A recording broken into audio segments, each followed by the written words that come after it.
Om Sai Ram. Welcome back to our channel. आज हम आपके साथ शेयर करने वाले हैं साईं की एक बहुत ही प्यारी सी लीला।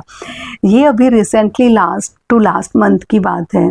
जैसे जो लोग पुरानी वीडियोस देख रहे हैं, आपको पता होगा कि मैंने लास्ट वीडियोस में भी बताया है कि जब प्रेगनेंसी के दौरान मेरा बीपी बहुत हाई रहता था, जिसकी वजह से मेरा सी सेक्शन हुआ है। उस दिन भी कुछ ऐसा ही हुआ। मैंने सुबह जैसे ब्रेकफास्ट बनाया और उसके बाद पता नहीं क्या हुआ और एकदम से मेरा बीपी जो है वो बहुत हाई हो गया। बीपी हाई होते ही ना मेरे को पता ही नहीं मैं कहाँ पे हूँ। मुझे इतना याद है कि मैं किचन से निकली हूँ और इधर जा रही हूँ वॉशरूम साइड, पर मुझे समझ ही नहीं आया उसके बाद क्या हो रहा है क्या नहीं, मैं कहाँ हूँ। तो ऐसा हुआ कि मैं अर्चित को लेके हम रूम में बैठे थे और ये पराठे बना रही थी। हम किचन से एकदम से वॉशरूम की तरफ गए और एकदम से गिरने की आवाज़ आई धड़म से। तो ये बहुत तेज फ्लोर पे गिरे हैं और जहाँ गिरे और सामने ही हमारे बाबा का मंदिर है। और जैसे ये गिरे और एकदम बिल्कुल बेहोश, कोई होश नहीं। पहले मैंने इनको उठाने की कोशिश की और फिर मैंने इनको थोड़ा पानी वानी के छींटे मारे। कि एक होता है कि जनरली बंदा बेहोश होता है तो पानी डालने से थोड़ा उठ जाते हैं, पर इनको कोई असर ही नहीं हुआ। तो मैंने थोड़ा 10-15 मिनट देखा, मतलब पूरा कोशिश कर रहा हूँ उठाने की, तो ये बिल्कुल होश में नहीं थी। तब मैंने कॉल किया भैया को, तो हमारे भैया आए।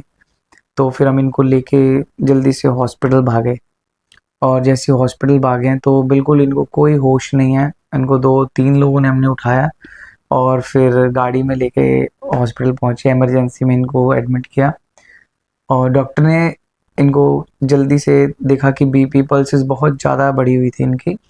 और चारों तरफ इनके आइस लगाई, सिर पे, हाथ पे, पैरों पे आइस लगाई। फिर मेडिसिन दी इनको, इंजेक्शन लगाया, ड्रिप लगाया इमीडिएटली के कुछ रिएक्शन आए, बट इनका बिल्कुल रिएक्शन ही चला गया था, कुछ भी नहीं। तो मतलब वो मोमेंट ऐसा हो गया था कि अब क्या करूं, मतलब कुछ समझ ही नहीं आया कि बाबा ये एकदम से हुआ तो हुआ क्या। बस ये था कि मैंने बाबा से ही बोला कि बाबा आपने देखना है जो देखना है, हमारे हाथ में तो कुछ नहीं है। और ना मैं बोलूँगा कि डॉक्टर ने संभालना है, क्योंकि मेरे लिए तो बाबा सबसे बड़े डॉक्टर हैं। तो मैंने बाबा से यही प्रे करी कि बाबा आपको देखना है क्या है क्या नहीं। तो आई थिंक 12 या 1 के बीच का टाइम होगा जब हमने इनको एडमिट कराया और डॉक्टर ने इंस्टेंट जितनी मेडिसिन दे सकते थे इनको उसी टाइम पे दी। और फिर हमसे बात करी डॉक्टर ने कि लाइक क्या प्रॉब्लम है, कोई टेंशन कुछ ये। मैं कहा कोई टेंशन नहीं, बिल्कुल चिल, कोई दिक्कत ही नहीं है, बट अभी एकदम से हुआ क्या है वो कुछ किसी को समझ नहीं आ रहा था। डॉक्टर को समझ आ रहा था, डॉक्टर इवन हमसे पूछ रहे थे बार बार कि हुआ क्या है। तो जैसे उनको बताया वो बोले कि मैं कहा सर कोई और मेडिसिन दे सकते हैं हम। तो उन्होंने बोला कि देखो इमरजेंसी में एकदम से जितनी मेडिसिन दे सकते थे हमने सब दे दिया, अभी we have to wait and watch. तो फिर बहुत ऐसा मन घबराया। अर्चित भी सो रहा था घर पे, तो एकदम से उसको फिर भाभी और ने संभाला और पूरा 3 से 4 घंटे लगे इनको। 6 बजे जाके इनको होश आया, तब हमारी सांस में सांस आई। क्योंकि ऐसा था कि अर्चित इतना छोटा है और वो समझ नहीं आ रहा था कि वो कैसे रह रहा होगा अकेला, और इनको भी हॉस्पिटल में नहीं छोड़ सकते थे। बट सही में बाबा का ऐसा बच्चा है, बिल्कुल परेशान नहीं किया उन्होंने भाभी को भी। और बिल्कुल उनके पास ऐसा चुपचाप खेलता रहा, सो गया, फिर उठा। और जब ये उठे हैं, इनको होश आया है, तो मेरा अब तो ये ज़्यादा बता पाएंगे कि क्या मेरा हुआ। तो ऐसा था, मैं तो बिल्कुल ही अलग दुनिया में थी। और मैं सच बताऊं, वो टाइम मुझे आज भी याद आ रहा है ना, तो मुझे लग रहा है कि वो मेरा एक गोल्डन टाइम था कि जिसमें मैं हूँ और मेरे साईं हैं। एक्चुअली उस दिन हुआ ऐसा कि मैं किचन से आई, जैसे मैंने पहले भी दिखाया था कि हमारे किचन के सामने हमारा मंदिर है। तो मैं किचन से बाहर आई, मैं वॉशरूम जाने के लिए, और मुझे पता नहीं क्या हुआ, मैं साईं की फ़ोटो देख रही हूँ और बस आंखें बंद। मुझे ये भी नहीं पता कि मेरे साथ क्या हो रहा है। तो जैसे ही मेरी आंखें बंद हुई तो मुझे ऐसा लगा थोड़ी टाइम बाद कि जैसे साईं है, साईं ने मेरा हाथ पकड़ा है और मुझे खड़ा किया है। तो मेरे को तो यह है कि मैं गिर गई और बाबा मुझे उठाने आ गए, है ना। तो बाबा ने ऐसे मुझे खींचा और मैं, जब मेरे को वो उन्होंने उठाया ना, तो मैं बिल्कुल लाइट, बिल्कुल हल्की, और मुझे ऐसा लग रहा है कि मैं उड़ रही हूँ।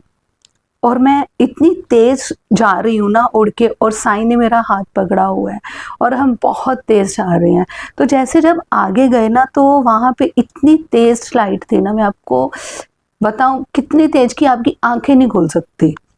तो इतनी तेज़ लाइट वहाँ पे, तो मैंने धीरे अपनी आँखें खोली, और जब आँखें खोली ना, वहाँ पे वो साईं, इतना प्यारा नज़ारा था ना, वहाँ पे झरने हैं, इतने प्यारे-प्यारे फूल हैं, ऐसे-ऐसे फूल हैं कि जो मैंने ज़िंदगी में तो कभी देखे नहीं। इतना सुंदर बगीचा है, फल हैं, पेड़ हैं, घना, बिल्कुल हरा-भरा, और वो पानी की आवाज़ मेरे को आज भी जब याद आता है ना, तो मेरे ऐसे रोंगटे खड़े हो जाते हैं। और मैं इतनी खुश हो रही हूँ कि साईं, मतलब हम कहाँ हैं, कि कितनी अच्छी जगह है। मैं अपने आप को इसी रूप में देख रही हूँ, पर मेरे को लग रहा है कि मैं छोटी हूँ मैं ऐसी ही, पर मैं छोटी हूँ, और मैं देख रही हूँ कि साईं, मतलब कहाँ है हम, कितना अच्छा लग रहा है, और जहाँ पे मैं और मेरे साईं, तो मुझे और क्या चाहिए, है ना? जब बाबा ही आपके साथ हो, तो आपको और क्या चाहिए? मुझे तो कुछ नहीं चाहिए। तो मैं बहुत खुश, तो जैसे वहाँ पे क्या हो रहा था, और वो मैं फ़ील आपको बता नहीं सकती कि मतलब इतना अच्छा लग रहा था ना, इतना अच्छा लग रहा था, और लिटरली साईं नाच रहे हैं, मैं साथ में नाच रही हूँ, साईं खाना खिला रहे हैं, साईं बातें कर रहे हैं, और बाबा जाने मैंने कितनी बातें की। मुझे मतलब ऐसा लग रहा था कि सच में आज मैं जन्नत में हूँ। मुझे कुछ याद नहीं था, मैं सच बता रही हूँ, मुझे कुछ याद नहीं था, ना इनका कुछ याद था, ना अर्शित, मेरे को बस ये था, मैं और साईं। मतलब बाकी सब, मेरा माइंड बिल्कुल ख़त्म हो चुका था, बिल्कुल ब्लैंक थी मैं। बस ये था, और वो साईं कभी हँस रहे हैं, कभी नाच रहे हैं, और कभी क्या लग रहा है ना कि साईं ऐसे छोड़ के जा रहे हैं, तो मैं बहुत रो रही हूँ, और जब वो मेरे पास आ रहे हैं, तो मैं बहुत हँस रही हूँ। तो जैसे ये बहुत परेशान हो गए थे, आपने हमारे वीडियोज़ में देखा है, निशा दी का इंटरव्यू देखा है, राहुल भैया का देखा है, तो उस टाइम हमारे पास राहुल भैया थे, और फिर इन्होंने कॉल करके निशा दी को भी बुलाया था। एक्चुअली क्या है, मैं निशा दी के साथ बड़ी कनेक्ट हूँ, तो उन्होंने फिर मुझे बाद में बताया कि तू हँस रही थी, रो रही थी। फिर मैंने उनको कहा कि मैं सच बताऊँ, वो मेरा ऐसा टाइम था कि मैं वापस नहीं आना चाहती थी। अब इसमें बहुत से लोग ऐसे कहेंगे कि कैसी माँ है, छोटा-सा बच्चा है और आप ये कह रहे हो। नहीं, वो जन्नत थी, वाक़ई में वो जन्नत थी, मैं और मेरे साईं की दुनिया। साईं लिटरली ऐसे कर रहे हैं कि छोड़ के जा रहे हैं, और मैं रो रही हूँ, और फिर जब साईं आ रहे हैं, तो मैं हँस रही हूँ, और साईं इतने प्यारे, इतने प्यारे, इतने प्यारे, मैं क्या बताऊँ।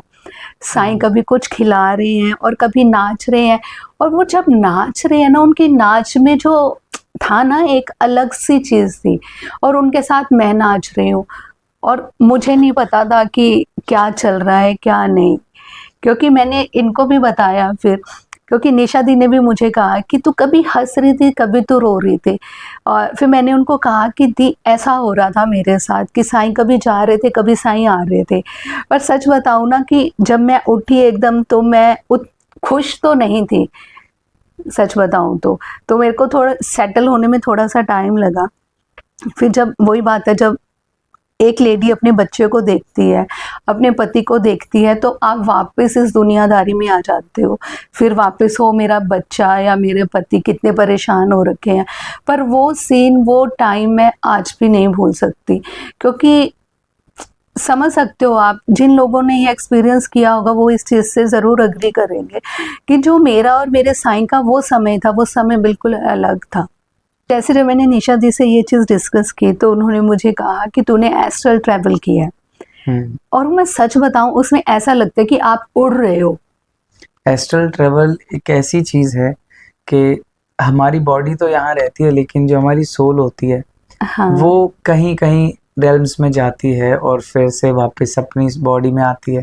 तो हुँ। और वो भी अपने लाइक डाइटीज कह दो या आपके जो गुरु हैं, ये इनकी मर्जी के बिना नहीं होती है। तो इनकी हुँ। सपोर्ट से आपका जो एस्ट्रल ट्रैवल है वो होता है। हाँ, बिल्कुल। अब उस टाइम पे यही था कि जब मैं वापस आई, तो उसके बाद मैंने थोड़ा-सा अपने आप को काम किया, और मुझे लगता है, बाकी सबने भी बोला कि तू बहुत रो रही थी। तो वो रोना ये था कि मुझे अब इस जगह से वापस नहीं जाना है। मुझे सिर्फ आपके साथ रहना है। पर साईं बोलते हैं ना कि आपके कर्म हैं, जो आपकी ड्यूटीज़ हैं, आपको वो भी पूरी करनी पूरी है। करनी है। तो मुझे उसके बाद यही फ़ील हुआ कि साईं ये कह रहे हैं कि मैं तो हर पल तेरे साथ हूँ, मैं कब तेरे साथ नहीं हूँ, मैं हर पल तेरे साथ हूँ, तू इतना मतलब मत सोच किसी चीज़ को भी। कुछ लोग होते हैं जब वो ऐसे वापस आते हैं तो उनको ऐसा होता है कि हाँ, पर मैं एक ऐसी इंसान थी जिसे ये था कि ओह शिट! मैं फिर वापस इसी दुनिया में, हम्म, है ना? ये तो है।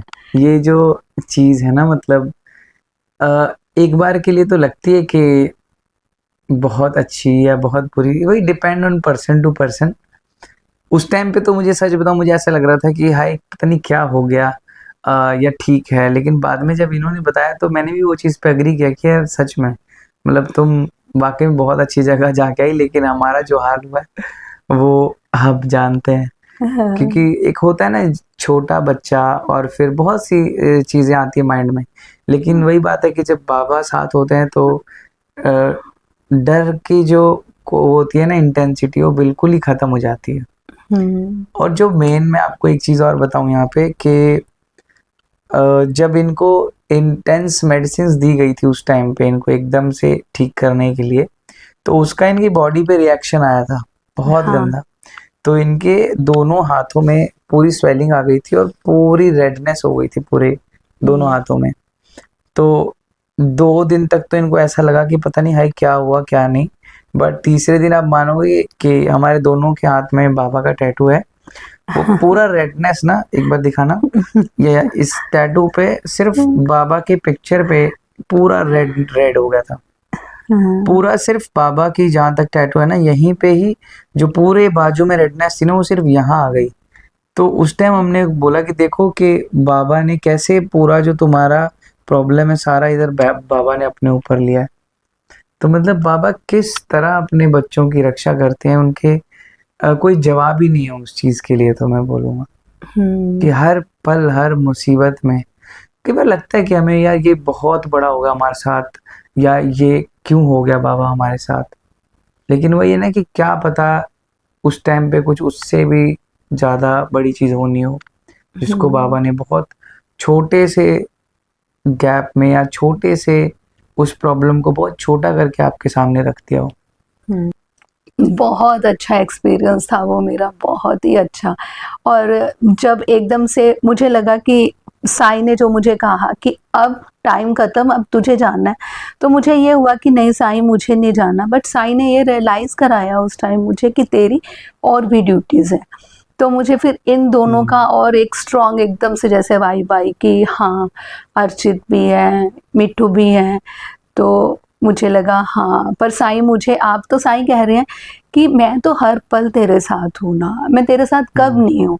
मैं अपने हर बच्चे के साथ हर पल रहता हूँ। पर मैं कहीं न कहीं मुझे ये था कि साईं मुझे मतलब ये ज़िंदगी जीनी है, मुझे यहाँ रहना है। हुँ। तो वो जब वो एकदम से गए तो मैं एकदम उठी। तो उस टाइम भी मुझे एक बार उठ के ऐसा हो गया कि हाँ, फिर ये मुझे बोल रहे कि क्या हुआ? तू ठीक है? तू रो क्यों रही थी? तू ऐसे क्यों बोल रही थी साईं नहीं, साईं नहीं? आपको पता है मैं एकदम से कुछ भी बोलने की उसमें नहीं थी। हुँ, क्योंकि मुझे पता है कि साईं मेरे साथ हैं, पर वो टाइम जब साईं ने आपका हाथ पकड़ा हुआ है, वो टाइम एक अलग टाइम है जब साईं नाच रहे हैं, आपको नचा रहे हैं, आपको खिला रहे हैं, आपसे बातें कर रहे हैं, वो मेरे को लगता है बहुत अलग टाइम था। तो साईं का जिस तरह हर बार अपने भक्तों की प्रॉब्लम को अपने ऊपर ले लेना, सच में इनका जवाब नहीं है किसी चीज़ का। इवन डॉक्टर सब शॉक हो रहे थे, और ठीक होने के बाद भी इनको ये बोला कि भाई बहुत दिलेर लड़की है, तो कितनी बड़ी साईं भक्त है कि तू सिर्फ साईं साईं कर रही है। इवन मैं पूछ पूछ के थक गया कि हुआ क्या है, बोल बोल, तुम जवाब नहीं दे रहे हो। तुम्हारे इनके मुंह से कॉन्स्टेंटली सिर्फ साईं साईं, रो रही है हंस रही है, सिर्फ साईं चल रहा है, बस यही चल रहा है। इवन मेरा जवाब तक भी नहीं दे रहे थे ये। बट देखो बाबा की लीला है, जो उन्होंने किया जैसा किया, माइट भी हमारे लिए कुछ टीचिंग थी, इनके लिए ये एक तरह का कुछ था बाबा के साथ का जो होना ज़रूरी था। तो शायद बाबा ने इनको वो चीज़ दिखाई और हमें वो चीज़ फेस करना पड़ा। तो अभी आपके लिए एक और बहुत ही प्यारी सी खबर मैं देना चाहती हूँ। आप लोग बहुत खुश हो गए ये जान के कि 28 अक्टूबर हम लोग भी शिरडी जा रहे हैं दिवाली पे अर्चित को लेके। तो आप में से भी जो साईं भक्त शिरडी जा रहा है दिवाली पे, तो प्लीज़ हमारे कमेंट बॉक्स में मैसेज ज़रूर करना। साईं कृपा हुई तो हम लोग ज़रूर मिलेंगे और साईं की ढेर सारी बातें करेंगे। बिल्कुल। तो है ना? तो आप लोग ज़रूर हमें कमेंट करना कि कौन-कौन शिरडी जा रहा है दिवाली पे। हम लोग 28 को पहुँच जाएँगे और हमारी 2nd की वापसी है, 2 नवंबर की। तो आइए मिलते हैं शिरडी में, बाबा के साथ दीपावली मनाएंगे सब मिलके। हाँ। और आप में से अगर कोई और साईं भक्त अपना कोई भी एक्सपीरियंस शेयर करना चाहते हैं तो आप कमेंट बॉक्स में कमेंट कर सकते हैं या फिर आप इंस्टा पे डायरेक्ट डीएम कर सकते हैं। तो इसी तरह के और बाबा के अनुभव सुनने के लिए आप बने रहिए हमारे चैनल पे और हम आपको मिलते हैं हमारी अगली वीडियो में। तब तक के लिए ओम साई राम। साईं मेरे साईं मेरे साईं साईं मेरे साईं।